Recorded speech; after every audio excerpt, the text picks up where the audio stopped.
Good afternoon. I'm Mick Raich. I'm the CEO of Vachette Pathology and Stark Medical Auditing. And today I've got our update for the week and some things I want to remind you of. First, as a reminder, there's been an extension of the public health emergency. CMS came out and said they'll continue to pay for COVID tests without a written order. This is important. A lot of people are still trying to get tested. You don't need a written order from the treating physician or other practitioner. If the order is not written, you do not need to provide the MPI number. But if you do get a written order, put the MPI ordering physician on there and make sure we follow that forward. Again, I think the government's trying to get as many people tested as possible to make things as transparent as possible moving forward, which is a good thing. Second, CMS also noted that there's been some changes on the E&M codes.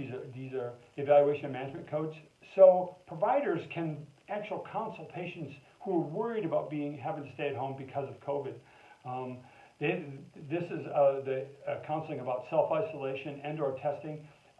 This includes the discussion of immediate need for isolation even before the test results are available, and the importance to inform others in the household if they do test positive. So this is a break from the norm. Again, we're seeing healthcare change throughout this whole pandemic, and this is one of the ways that CMS is making it easier for doctors to counsel patients. People are scared. They're at home. They want to make sure they're taken care of. They want to be able to call their doc and talk to them. Next, this is one that kind of upsets me. The Health and Human Services is still pushing to end surprise billing. It's an interesting time. We're at a time now where you can't balance bill a COVID patient. You can't balance bill a COVID diagnosis at all, and yet they're still trying to push any balance billing with the end of the surprise medical billing law. The surprise medical billing law will make it very hard for many providers to negotiate managed care contracts, because basically the insurance plan can then say, well, if you don't take our rate, you can't balance bill the patients anyways. It basically takes the leverage out of the provider's hands. And this is a disadvantage of not having a regulated insurance industry, because this rule here can be catastrophic to providers going forward. Scary stuff, especially at this time that they're pushing it. We're still waiting some final instruction for Health and Human Services for providers who got more than $10,000 in relief payments. We're stressing that you're supposed to look at your documentation, your general ledger, your individual receipts, line item budgets, basically detail what you spent the money on.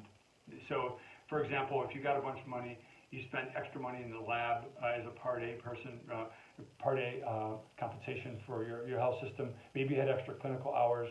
Maybe you did some outreach. Maybe you did some education in the community. These are very important things, and make sure you note that, and we can therefore take that off as an expense towards that $10,000, so more than $10,000. So it's a smart play. Just keep good numbers, keep good records. Next, interesting data point: between January 1st and June 20th, CMS paid $2.8 billion for COVID fee-related hospitalizations. $2.8 billion, on an average of $25,000 per beneficiary. Now, that seems low to me. I've seen other numbers, $45,000 and $75,000. We have seen, for example, some of the ICD-10 codes. We covered this in one of our webinars, that you can have expected exposure to respiratory disease listed as an ICD-10 code, and therefore that's a COVID case. So we're seeing a lot of interesting billing going forward here. Health systems are still struggling. One of the things, this is from Frost & Sullivan, who provides industry analysis and post-pandemic predictions. They said the healthcare industry is projected to lose more than $90 billion in potential product revenues as a result of the COVID pandemic.